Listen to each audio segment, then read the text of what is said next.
Brought to you by Agilus Diagnostics.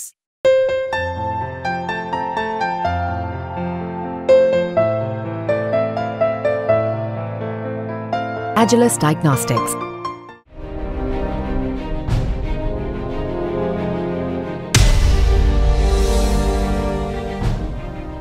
दुसऱ्या दिवशी आम्ही गेलो 27 तारीखला. एक तर 8:30 वाजता गेलो तर तशीच आढळ होती. म्हणून आम्ही 9 वाजता वर गेलो डोंगरावर बघायला कोण आरडते म्हणून. आम्हाला वाटलं जनावर कुठलं अडकलं म्हणून एली म्हणून बघायला गेलो. तर तिथे बघितलं तर बाई होती म्हणून आम्ही ग्रामस्थांना फोन केला आमच्या. एक पाय बांधलेला होता साखळदंडाने, तिला लॉक केलेलं होतं. नंतर तो झाड तोडलं आणि ते साखळ काढली आणि नंतर तिला रुग्णालयात नेण्यात आलं.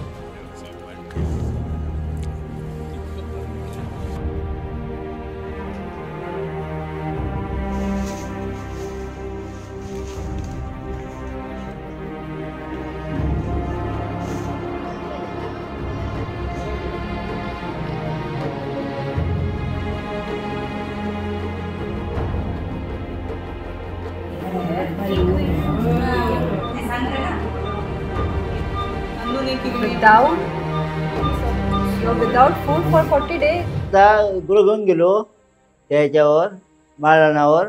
तेव्हा तर ती बाई एक आडत होती. म्हणजे बाई कशी आडत होती तुम्हाला जाऊन सांगतो. अशी आडत होती.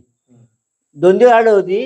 पण आम्ही एक दिवस गेलो पण गुरं आमची राहिली नाही, घाबरून पळाली तिथून. पण आम्ही घरी आलो. मग दुसऱ्या दिवशी आम्ही गेलो 27 तारीखला.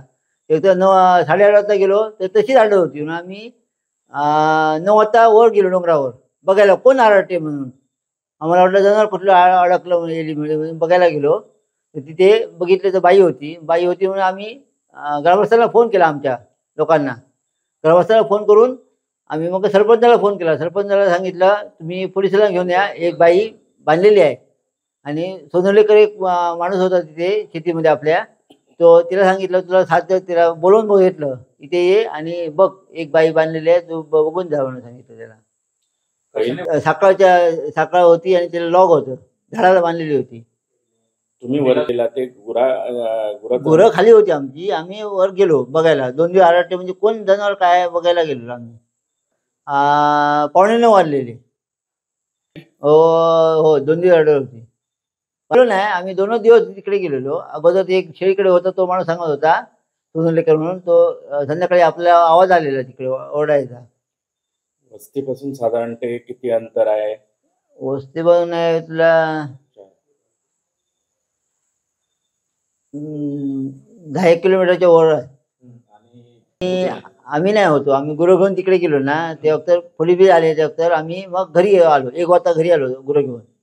त्याच्यानंतर मग आपल्या गावातले लोक गेले आणि त्यांच्यानी मग ते पोलीस बिली येऊन ते हे केलं, सोडवलं. सावंतवाडीचे पोलीस आले, ते आले. त्याच्यानंतर त्यांच्यानी पोलिसांनी ॲम्ब्युलन्स बोलवली आणि मग ते त्याला शिर्डी करून घेऊन आले इकडे. एक महिला 2 दिवस तिकडे जंगलामध्ये ओरडत होती. त्यांनी 27 तारीखला निलेश मोरिया आणि बाळाकाका त्यांच्यानी बघितली, ते ऐकला आवाज आणि तिच्याकडे जाऊन बघितलं तर एक महिलाच होती. त्यानंतर त्यांनी आम्हाला फोन केला. नंतर आम्ही सावंतवाडी पोलीस स्टेशनला त्याची माहिती दिली. नंतर सावंतवाडी पोलीस स्टेशनवरून साहेब लोक आले. त्यानंतर गावातील लोकांच्या मदतीने बघितलं तर तिचा एक पाय बांधलेला होता साखळदंडाने, तिला लॉक केलेलं होतं. नंतर तो झाड तोडलं आणि ते साखळ काढली आम्ही आणि नंतर तिला रुग्णालयात नेण्यात आलं. सर्व गावातील लोकांच्या मदतीने तिला नेण्यात आलं. ती बोलण्याच्या अवस्थेत नव्हती, कारण ती 2-3 दिवस ओरडून तिचं एकदम व्याकुळ झालेली होती. त्याबद्दल काही माहिती नाही, कारण अचानकच आवाज येत होता आणि त्यावेळी वादळ पण होतं, पाऊस पण भरपूर होता. मडुरा रेल्वे स्टेशनवरून येऊ शकतो. सिंधुदुर्ग जिल्ह्यातील सावंतवाडी येथील रोणापालच्या याच जंगलामध्ये अमेरिकेस्थित तामिळनाडूची महिला जी आहे ही जखडलेल्या अवस्थेत पाहायला मिळाली. रोणापाल येथील जंगलात लोखंडी साखळीने बांधलेल्या या महिला आढळल्यानंतर ही महिला अटकेची असल्याचं पुढे आलंय. या महिलेच्या सुरुवातीच्या जबाबावरून तिच्या पतीविरोधात सोमवार रात्री उशिरा गुन्हा दाखल करण्यात आलाय. सदर प्रकरणी तिच्या पतीविरोधात गुन्हा दाखल झाल्याने पतीला ताब्यात घेण्याचे मोठे आव्हान आता पोलिसांसमोर आहे. सिंधुदुर्ग पोलिसांची 2 पथके तिच्या तामिळनाडू येथील मूळ पत्त्यावर तपासकामी गेली असून तपासानंतर सत्यता जी आहे ती समोर येणार आहे. मात्र पोलीस कोणतीच माहिती देत नसून कमालीची गुप्तता पाळण्यात आली आहे. एकंदर हे प्रकरण नेमकं काय आहे याबाबत वितर्क केला जात आहे. मात्र या जंगलामध्ये ती महिला बांधलेली होती. अमेरिकन सरकारने या सगळ्याचे आदेश दिल्यानंतर भारत सरकारने ह्याची गंभीर दखल घेतली आहे.